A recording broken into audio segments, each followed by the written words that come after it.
47장 26절부터 37절 말씀 본문을 먼저 읽도록 하겠습니다. 노아의 때에 된 것과 같이 인자의 때에도 그러하리라. 노아가 방주에 들어가던 날까지 사람들이 먹고 마시고 장가들고 시집가더니 홍수가 나서 그들을 다 멸망시켰으며 또 롯의 때와 같으리니 사람들이 먹고 마시고 사고 팔고 심고 집을 짓더니 롯이 소돔에서 나가던 날에 하늘로부터 불과 유황이 비오듯 하여 그들을 멸망시켰느니라. 인자가 나타나는 날에도 이러하리라. 그날에 만일 사람이 지붕 위에 있고 그의 세간이 그 집 안에 있으면 그것을 가지러 내려가지 말 것이요 밭에 있는 자도 그와 같이 뒤로 돌이키지 말 것이니라. 롯의 초를 기억하라. 무릇 자기 목숨을 보존하고자 하는 자는 잃을 것이요 잃는 자는 살리리라. 내가 너에게 이르노니 그 밤에 둘이 한자리에 누워 있음에 하나는 데려감을 얻고 하나는 버려둠을 당할 것이요 두 여자가 함께 맷돌을 갈고 있음에 하나는 데려감을 얻고 하나는 버려둠을 당할 것이니라. 그들이 대답하여 이르되 주여 어디 오니까 이르시되 죽음 있는 곳에는 독수리가 모이느니라 하시니라. 아멘. 주께서 주님이 다시 오실 그 날을 인자의 때란 말로 오늘 표현하십니다. 그리고 주님은 그 인자의 때를 설명하심에 노아의 때와 롯의 때의 경우를 예로 들으셨습니다. 그리고 인자의 때도 이러하리라. 하나님 심판의 시기에는 이 사회적으로 팽배하는 죄악 가득 찰 것이다 라고 말씀하십니다. 창세기에서 노아의 때에 대해서 하나님 이렇게 말씀하십니다. 여호와께서 사람의 죄악이 세상에 가득함과 그의 마음으로 생각하는 모든 계획이 항상 악할 뿐임을 보시고 땅 위에 사람 지으셨음을 한탄하사 마음에 근심하시고 사람의 죄가 세상에 가득 찼다는 것. 임계점이라고 있어요. 물이 몇 도에 끓어요? 99도까지 아무리 열을 가해도 안 끓어요, 물은. 그러나 1도만 높이면 끓어요. 0도에서 99도까지는 엄청난 거리죠. 안 끓어요. 그러나 99에서 100도는 1도예요. 그때 끓어요. 임계점. 하나님이 이 성경을 보면 모든 죄를 끝까지 기다리세요. 회개케 위해서. 그러나 그 임계점이 도달하면 하나님의 심판이 이르느니라 말씀하고 계십니다. 롯의 때도 시작. 여호와께서 또 이르시되 소돔과 고모라에 대한 부르짖음이 크고 그 죄악이 심히 그 죄악이 부르짖음이 임계점에 도달했어요. 이런 두 말씀을 우리가 비춰보면서 주 다시 오시는 그 시기는 이 세상이 아무리 과학적으로 AI가 지금 모든 걸 다 해주고 커피도 타주고 밥도 해주고 운전도 해주고 그러한 발전하는 문명사회는 이룰 수 있으나 도덕적으로나 특별히 하나님 말씀에 비추어 볼 때 그 죄악상은 심히 큰 상태임을 알 수가 있습니다. 그럼 노아의 때는 어찌했는가?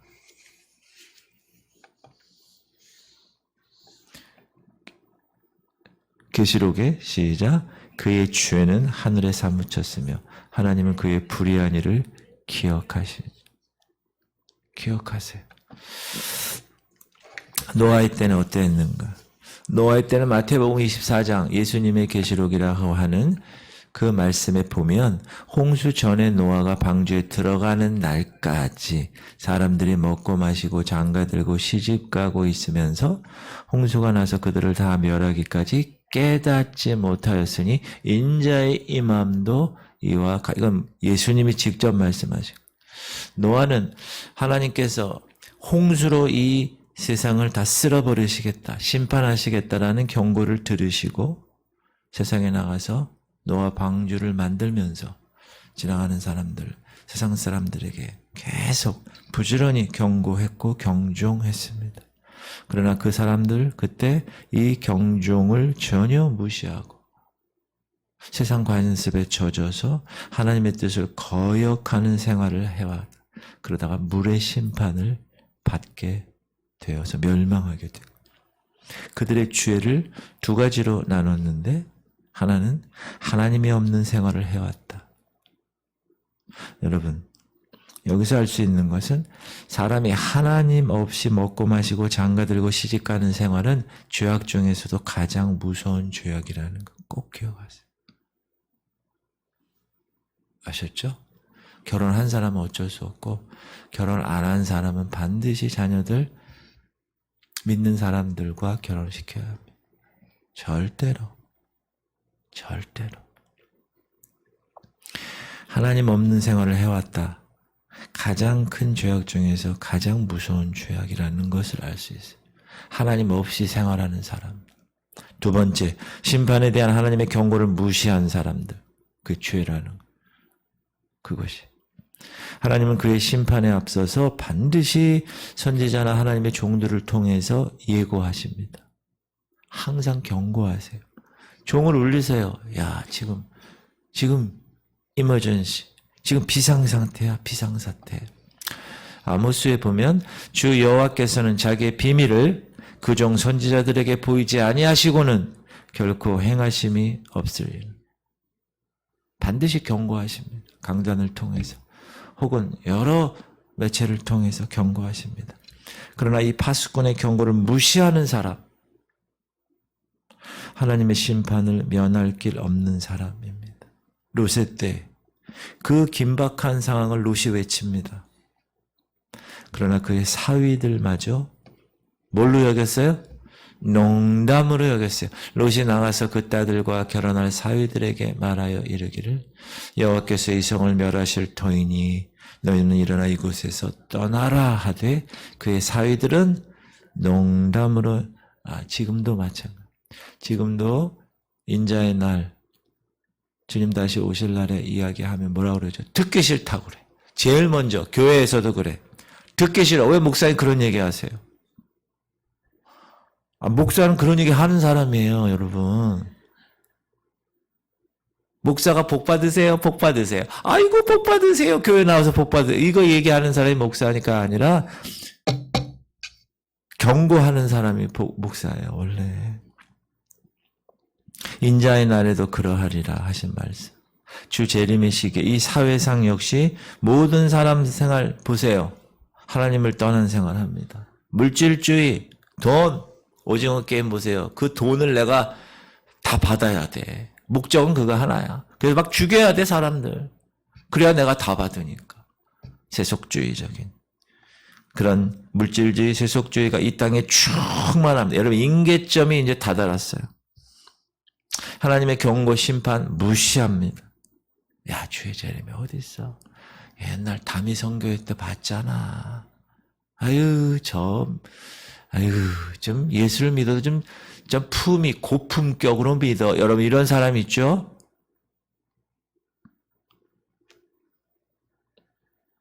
비웃는 사람 있죠?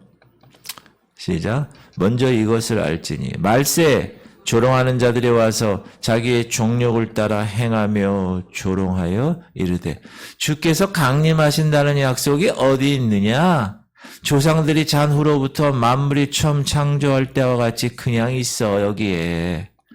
이는 하나님이 옛적부터 있는 것과 땅이 물에서 나와 물로 성립된 것도 하나님의 말씀으로 된 것을 그들이 일부러 잊으려 함이로다. 일부러 있는 거예요. 그 사람들 마음에 있는데도 두려운 거야. 준비가 안 됐으니까. 자꾸 일부러 잊는 거예요. 그런 일이 왜 생기냐? 저 집단들. 끝까지 하나님 사랑 거역합니다. 회개하기 거부하고 거절하는 세상. 이제 임계점에 다다르는 99도까지는요. 한참 걸려요. 근데 99도에서 100도 되는 건 순식간이에요. 주님은 인자의 날인 그날에 만일 사람이 지붕 위에 있거나 밭에 있을 때 뒤로 돌이키지 말아야 할 일에 대해서 This is 롯의 처를 통해서 이야기해요. 그날에 만일 사람이 지붕 위에 있고 그의 세간이 그 집 안에 있으면 그것을 가지러 내려가지 말 것이요 밭에 있는 자도 그와 같이 뒤로 돌이키지 말 것이냐. 이 말은 마태복음 20 그리고 롯의 처를 기억하라. 마태복음 24장에 보면 그러므로 너희가 선지자 다니엘이 말한 바 멸망에 가증한 것이 거룩한 곳에 선 것을 보고 이제 제3성전이 세워질 것이고 거기에 적그리스도가 거기에 설 것입니다. 자기를 신으로 섬기라고 이야기해 자기가 하나님이라고. 그때 유대에 있는 자들은 산으로 도망할 어디 있는 자들? 유대에 있는 자들이요. 잘 기억하세요. 지붕 위에 있는 자는 집 안에 있는 물건을 가지러 내려가지 말며 밭에 있는 자는 겉옷을 가지러 뒤로 돌이키지 말지어다. 지붕에서 내려오지 마. 뒤로 돌이키지 마. 이건 산속에 산으로 도망하는 일에 빨리 도망가라는 신속하게 도망하는 일에 관해서 롯의 처가 소돔에서 도망하는 일에 어떻게 했어요? 지체했어요. 뒤를 돌아봤어요. 소금 기둥이 되었습니다. 인자의 날에 주님 다시 오시는 그날에 유대 땅에 사는 사람들은 산으로 신속히 도망하는 일이 있는데 그때 집안에 있는 재물 때문에 지체하며 여러분 돈이 집안에 너무 많아. 어떻게 두고 도망가? 여러분 그럴 수 있을 것 같아요? 집에 돈이 없으면 그냥 가. 근데 집에 너무나 귀한 게 많아. 그거 돌이키기 쉽지 않을 거예요. 노아의 때 사람들처럼 롯의 때 사람들처럼 환난을 당할 거예요. 그러니까 여러분 돈 많이 벌려고 기를 쓰고 애쓰지 마세요. 휴지 조각 때 휴지 조각. CBDC 아시죠? Central Bank Digital Currency. 이제 화폐가 다 디지털로 바뀔 겁니다. 여러분 주머니에 있는 돈 쓸데없어지게 되는 거예요.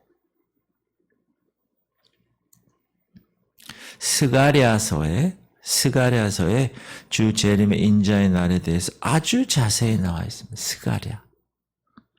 산골짜기로 도망하라. 여기도 동일하게 얘기해. 스가랴 14장. 여호와의 날이 이르리라. 그날에 네 재물이 약탈되어 네 가운데에서 나누이리라.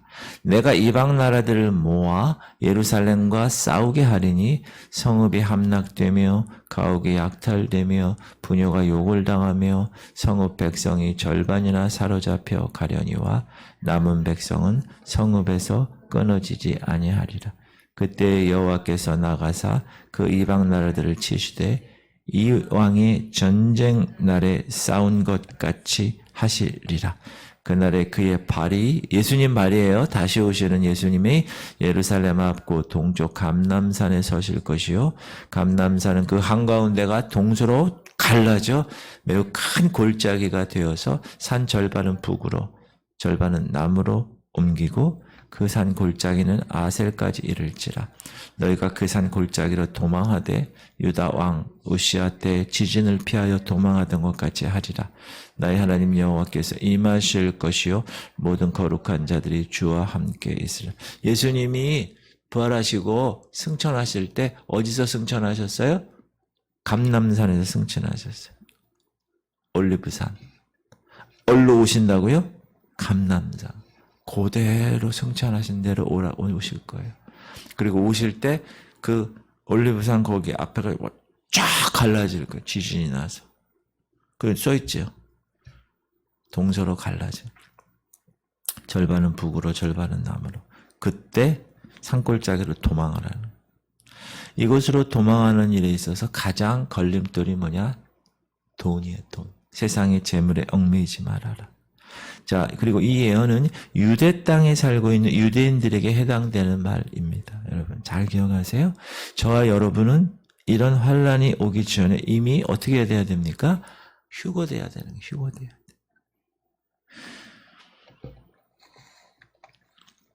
31절에서 말씀하신 도망하는 일에 대해서 유대인들에 관해서 그들이 환난을 피해서 궁극적으로 생명을 얻을 수 있는 방법이 이제 유대인들은 예수님을 계속 거부할 겁니다. 그리고 이때야 비로소 알게 될 거예요.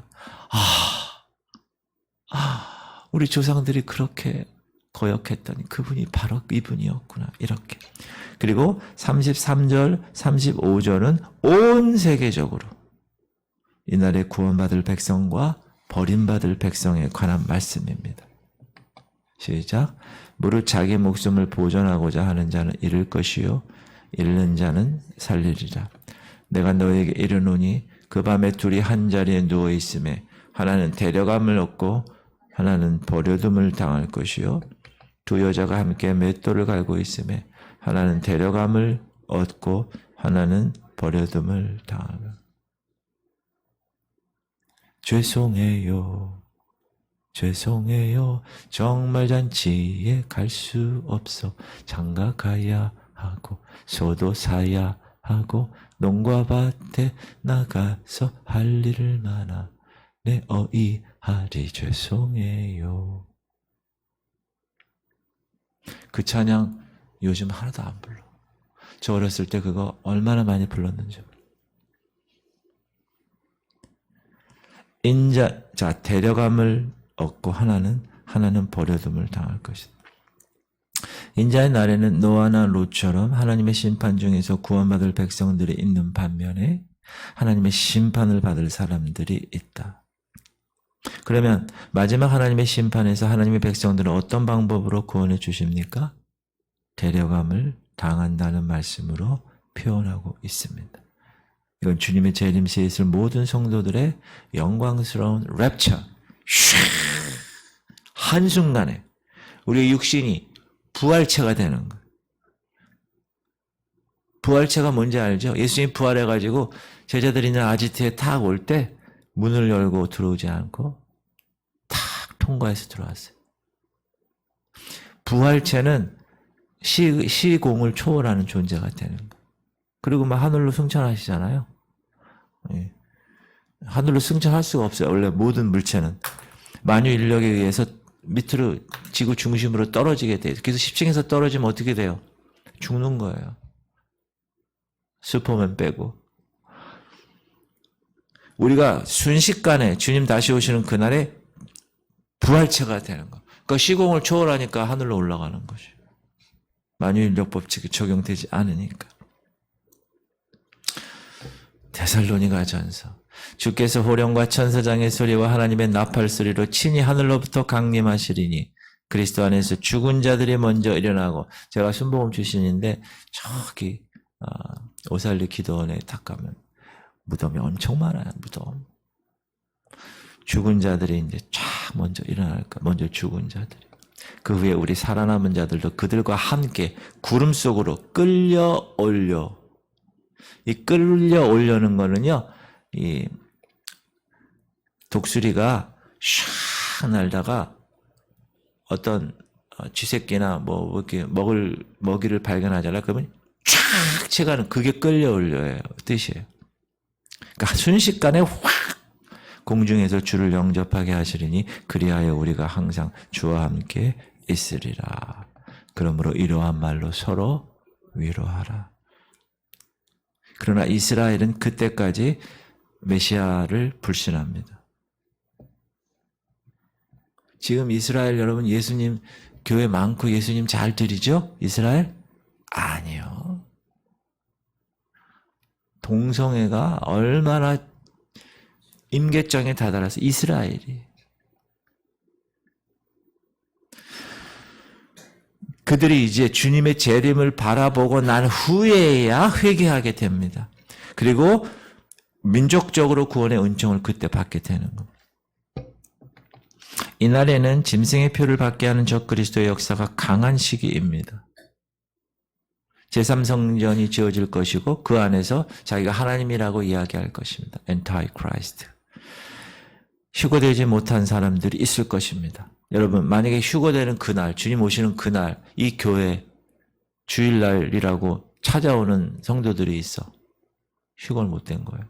혹은 제가 열심히 얘기했는데 목사가 휴거가 안 됐어. 그럴 수 있겠죠? 하나님 보시기에 하나님의 저울을 달았는데 야, 넌 아니다. 그럼 여기 이렇게 있는 거예요? 불쌍한 사람이지. 그런 사람들은 어떻게 해야 돼요? 정신 차리고 그때부터 어떻게 해야 돼요? 소망을 가지고 믿음을 지키기 위해서 자기 생명을 버릴 각오로 주님을 섬겨요. 그때부터는. 적그리스도의 그 세력에 의해서 죽임을 당할 각오를 하고 이제 하는 거예요. 그때 가서 구원받겠어요? 처음부터 받아야지. 휴거돼야지. 그러나 육신의 생명을 두려워하여 적그리스도에게 굴복하는 자들은 그의 생명을 잃어버리게 될 것입니다. 그러니까 교회는 휴거될 사람을 알곡 성도 되어서 최선의 천국에 모두 들어가게 하는 게 가장 최선이고, 두 번째, 그렇지 못한 사람들이 있을 수 있다. 그 사람들까지도 교육해야 된다. 어떻게 교육해야 돼? 죽을 생각하고 이제 목숨 걸고 이제 그때부터 정신 차리고 신앙생활 안 하면 끝나는 거예요. 왜? 영원한 생명에 대한 선택이 그때 결정되기 때문에. 제자들이 이 같은 주님의 말씀을 듣고 나니까 묻는 거예요. 어디서 이런 일이 일어납니까? 그들이 대답하여 이르되 주여 어디에 오니까? 그런데 여기에 대한 대답이 아주 이해하기 어려운 대답을 주님이 하시죠. 이르시되 죽어 믿는 곳에는 독수리가 모이느니라 하시니라. 이 구절을 여러 성경학자들이 여러 가지로 해석하고 있는데, 사실 이것을 주님이 정확하게 하신 그 뜻을 정확하게 알 사람은 아마 없을 거라고 생각합니다. 그러나 그럼에도 불구하고 이 말씀에 짝이 될 만한 성경 구절이 계시록에 있는데, 계시록에 자 지금 오늘 누가복음의 말씀 이르시되 죽어 믿는 곳에는 목독수리가 모이느니라, 이 말씀을 머리에 두고 계시록의 말씀을 읽읍시다. 또 내가 보니 한 천사가 태양 안에 서서 공중에 나는 모든 새를 향하여 큰 음성으로 외쳐 이르되 얘들아 와서 하나님의 큰 잔치에 모여 왕들의 살과 장군들의 살과 장사들의 살과 말들과 그것을 탄 자들의 살과 자유인들이나 종들이나 작은 자나 큰 자나 모든 자의 살을 먹어 새들에게 먹어 그 살을. 하나님의 큰 잔치가 벌리는 이 잔치는 주님의 재림으로 온 세상이 그의 심판의 칼날에 죽임을 당한 사람들의 시체를 먹이러 하여 몰려드는 새들의 잔치가 될 것이라고 묘사한 것입니다. 그만큼 인자의 때에 이 땅에 내릴 심판은 전 세계적이고 어느 곳이든 심판이 미칠 것임을 상징적으로 표현한 것으로 해석합니다.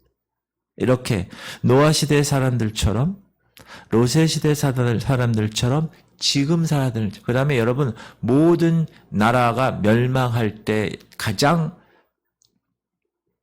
독특하게 가장 나타나는 현상이 뭔지 아세요? 성의 타락이에요. 성. 로마 시대가 멸망했을 때도 그렇고 모든 세계사, 인류 세계사를 보면 어느 나라가 멸망했다. 그 핵심은 성 타락입니다. 성의 타락. 지금 얼마나 성적으로 타락한지 몰라요. 동성애가 여러분, 동성애 하는 사람이 나오잖아요. 옛날에 저 어렸을 때만 해도 난 동성애라는 것도 몰랐어, 그 당시는. 근데 요즘은 동성애 한다. 누가 탁 나오면 박수 쳐줘요. 커밍아웃 했다고. 그런 시대가 되었다는 거예요. 동성애. 롯의 시대 때 여러분 천사가 사람의 모습으로 여기 내려왔을 때 그 동네에 내려왔어요. 롯의 동네. 그때 사람들이 막 달려왔죠. 왜 달려왔죠? 성경에 뭐라고 나와요? 그 남자들과 상관하리라. Sex with them. 그들과 함께 동성애 하고 싶어서 온 거예요. 새로운 남자들이 오니까. 그렇게 타락했다는 거예요. 지금 똑같습니다, 여러분. 동성애를 얼마나 타락하는지 몰라요. 사랑하는 성도님들, 제가 이렇게 과장해서 얘기하는 게 아니라 성경에 나온 말씀과 지금 현재의 이 상황, 이게 임계점에 도달한 이 상황을 여러분에게 말씀드리는 거예요. 우리는 하나님의 심판의 대상이 되지 말고 노아처럼, 롯처럼 하나님의 기뻐하시는 삶을 사시기를 주님의 이름으로 축복합니다. 특별히 여러분 자녀들 잘 키우십시오. 왜? 세상의 가치관의 풍조가 동성애 하면 어때? 미국 가면 어떻게 된다고요? 남녀 뭐 이렇게 뭐 이렇게 자기소개나 뭐 이런 거 할 때, 교회에서 이렇게 뭐 등록하라고 뭐 줄 때, 남녀로 안 해요. 메일, 피메일로 안 하고, 성이 막 여러 개야, 성이. 선택하게, 요즘은 성에 대한 개념이 주어진 게 아니라 내가 선택할 수 있다고 생각해, 젊은 애들이. 그래서 LGBT, 레즈비언, 여성 동성애자, G, 게이, 남성 동성애자, B, 바이섹슈얼, 양성애자도 있어. 난 남자도 좋고 여자도 좋아. 양성애자. 그 다음에 T, 트랜스젠더. 난 성을 아예 바꿔. 내가 보니까 여자 같았어. 아유, 이거 잘못 태어났네. 이런 시대가 됐다고, 근데 이런 시대가 아주 이제 뭐, 자연스럽게, 자랑스럽게, 부끄러움이 없는 거, 부끄러움이. 그런 시대가 되었다고요, 이제. 참, 진짜 말세가 된 거지. 말세지, 말이 된 거지. 여러분이 그걸 경종을 해야 됩니다. 자녀들에게. 그리고 여러분 주변에 경고를 계속 하셔야 돼요. 노아처럼. 할렐루야. 우리 기도합시다. 주님,